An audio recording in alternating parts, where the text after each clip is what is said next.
Қайырлы күн. Кезекті сабағымызды бастайық. Жаяу Мұсатындағы Ақсу жоғары көпсалалы колледжі. Мектепке дейінгі тәрбиелеу және білім беру мамандығы бойынша. Пән қазақ әдебиеті. Оқытушы Жақсыбек Барымтай Тілеуғабыловна. Сабағымыздың тақырыбы Қасым Аманжоловтың ақын өлімі туралы аңыз. Сабағымызды бұлым жүйесі бойынша жүргізейік. Яғни түсінісу ұғымы, синтез, білімді қабылдау арқылы. Мақсатымыз поэманың сюжеттік мазмұнын ашу, композициясына және көркемдік ерекшелігіне талдау. Білім алушылардың ой өрісін кеңейту, сөйлеу мәдениетін, ойлау қабілетін арттыру, жаңа технологиялар арқылы ойларын жүйелі жеткізе білуге үйрету, танымдық іс-әрекетін дамыту. Сондай-ақ оқушыларды ерлікке, батырлыққа, отанға деген сүйіспеншіліктен тәрбиелеу.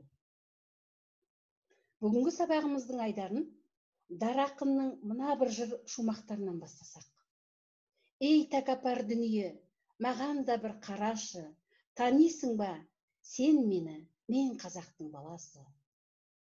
Туған жері Сарыарқаның кең даласын әр лирикалық өлең жолына қосып, поэзия талшықтарын өлеңмен өрген Дара ақынның әдеби мұрасы бүгінгі ұрпаққа өнеге.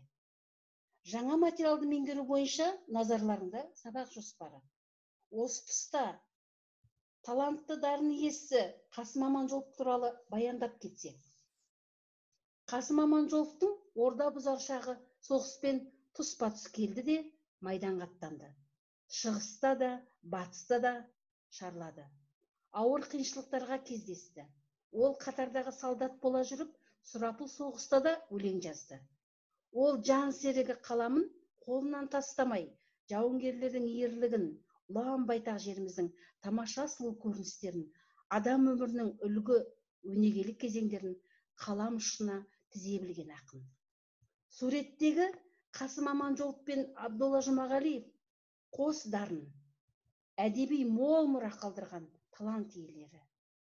Осы жерде бұлым жүйесі бойынша санамызға ұғым қалыптастырайық.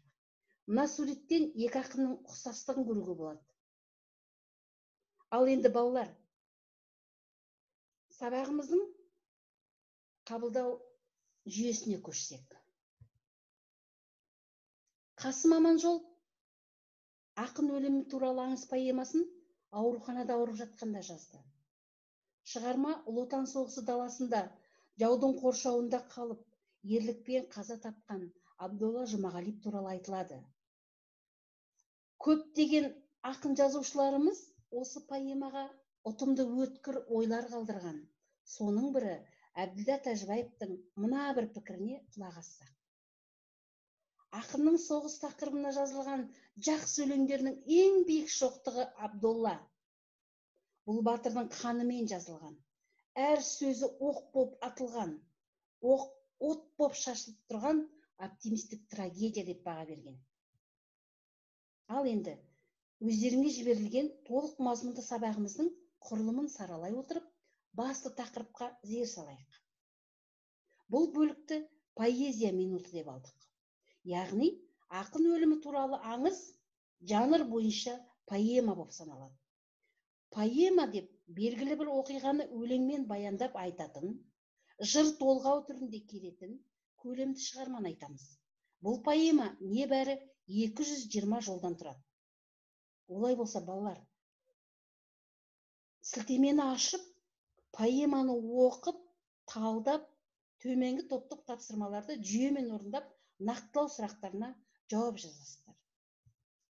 Енді бұлым жүйесі бойынша алған білімдеріңізді толықтырып талдайсыздар. Яғни, сабағымыздың өзекті тақырыбы мен идеясын ашу. Поэманың тақырыбы не, идеясы қандай деген сұрақ туады. Поэма тақырыбы ерлік, батырлық туралы. Идеясы азаматтың елге деген борышын өтеу, туған еліне, жеріне деген сүйіспеншілігі. Балалар, тақырыбы мен идеясын ашып алдық. Енді поэманың сюжеттік композициялық құрылымына талдау жасайық. Алдарыңда міне кесте берілген. назар аударамыз. Шығарма шешімі. Абдолла өлімі. Шығарманың басталуы. Сұрапыл соғыстың суреттелуі. Шығарманың дамуы. Қаһарманның ішкі толғанысы. Қаһарлы кекке жан ашуына айналуы. Ал шығармамыздың шарықтау шегі жау әскерлерінің өрт қоюы. Уақытты үнемдеп, жаңа материалымызды толық синтездеуге назар аударайық. Осы өлең шумақтарын әдеби теориялық ұғымдар арқылы талдаймыз. Осы үлгіге сәйкестендіріп, аңыздың 8-ші, 9-шы шумағына талдау жасайсыздар. Балалар, жоғарыда көрсетілген кестедегі сюжеттік композицияның шарықтау шегіне қайтадан оралайық. Яғни мына суретте поэманың басты кейіпкері Абдолла.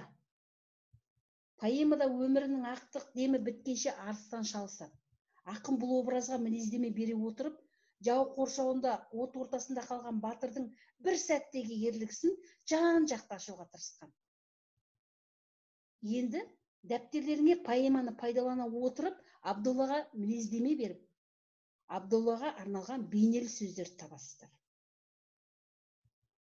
Төмендегі сөздіктегі сөздерді түсіндірме сөздік ретінде дәптерлеріңізге жазып аласыздар. Ендігі кезекте бұлым жүйесі бойынша синтез, яғни сабақ мазмұнын қабылданған ұғымдарды саралау. Синтез сұрақтарға жауап жазамыз. Сөз жұмбақты шешеміз. Сыни өздік пікір қалыптастырамыз. Бұлым жүйесі бойынша сабағымызды білу, тану, ұғыну жүйелері бойынша бекітеміз. Қорытындылаймыз. Қасым Аманжоловтың 32 жасында жазған бұл шығармасы қазақ поэзиясының алтын қорында мәңгі сақталады. Тарихта қалған ұлы шығарма деп айтсақ қателеспейміз. Бүгінгі сабағымызды Тахауи Ахтановтың мына бір сөзімен қорытындыласақ. Ақынның адал, шыншыл мінезі өзімен бірге өлген жоқ. Тамаша өлеңдерінде жүр деп айтқандай, Қасым Аманжолов өлеңдермен бірге әр уақытта біздің арамызда. Ұрпақты осындай жау жүрек батыр ағаларымыздан айырған сұрапыл соғысқа да биыл 75 жыл болды. Батырлар есімі бүгінгі ұрпақтың мәңгі есінде сақталады. Балалар, енді үй тапсырмасына назар аударайық. Үйге 75 жылдық тарихы бар Ұлы Отан соғысы туралы шығармашылық ізденіс түрінде түсінігіңді, алған ұғымдарыңды дәлелдейсіздер. 8-9 ақын өлімі туралы аңыздың 8-ші, 9-шы үзіндісін жаттайсыздар, талдайсыздар. Зейін қойып тыңдағандарыңызға көп рахмет. Сау болыңыздар.